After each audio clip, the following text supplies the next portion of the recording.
Hi, my name is Tai Shan. I'm a singer-songwriter out of Nashville. I teach songwriting, voice, guitar, and ukulele online privately. I have been featured in Billboard Magazine, American Songwriter, Americana UK, and have won a few awards for my songwriting. Here's 5 things I wish someone had told me before I became a professional musician. You need to play an instrument. Piano or guitar is preferred. Guitar even more so because then it's more portable. Here's the deal.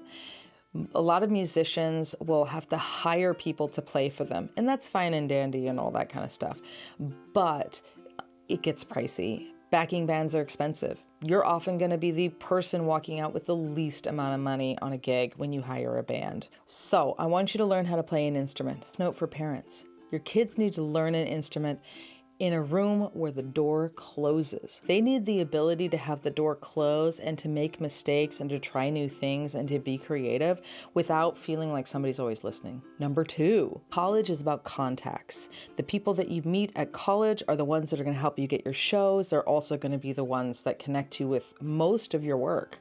So go to a college that has really good contacts. Case in point, the first student I ever taught was because they called the dean of music and asked them for a songwriter that they could work with. And I've been teaching ever since.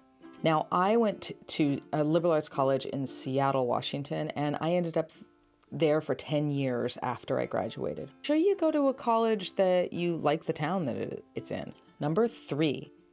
Don't take out too much debt when you go to college. Get your AA first and then transfer to a fancy 4-year college. Why? Because it's like half the price, if not more, to do it that way. So here's the deal. What I did was I went to a community college. I got a full ride scholarship to go to a community college. Then I transferred to a liberal arts college. I was able to save for the first 2 years of college, living at my parents' house, working summers, that kind of thing. So by the time I went to the liberal arts college, I was able to pay for the first year out of my own pocket. The second year, I had to take on debt, and I ended up with $20K in debt when I graduated. Now, I was able to get $10K from a relative that died, and I got a little inheritance.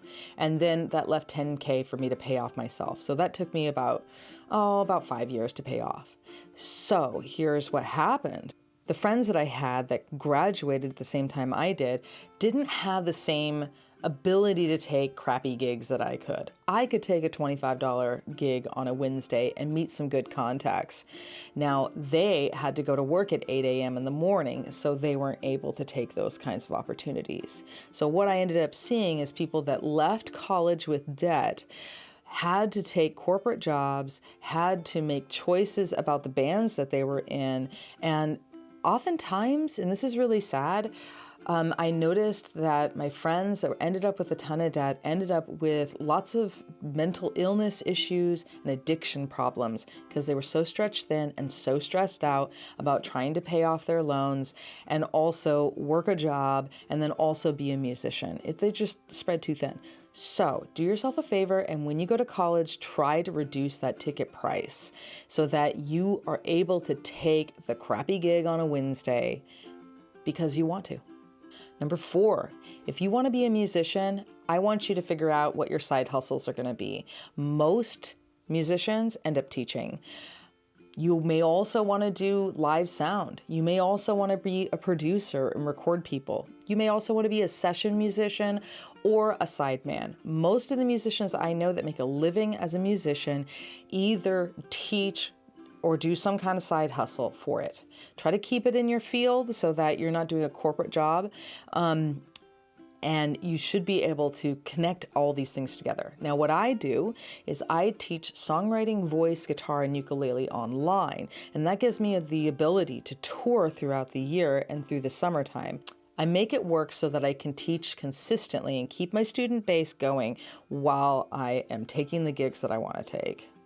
Number 5, and this is a big one, music theory is essential. As a teacher, I use it constantly. I have to know my fretboard. I have to know how to write music. I have to know how to read tablature, chord diagrams, and know my fretboard on both the guitar and ukulele. It's just essential. And plus, bonus, you get to write out your own parts when you arrange for strings.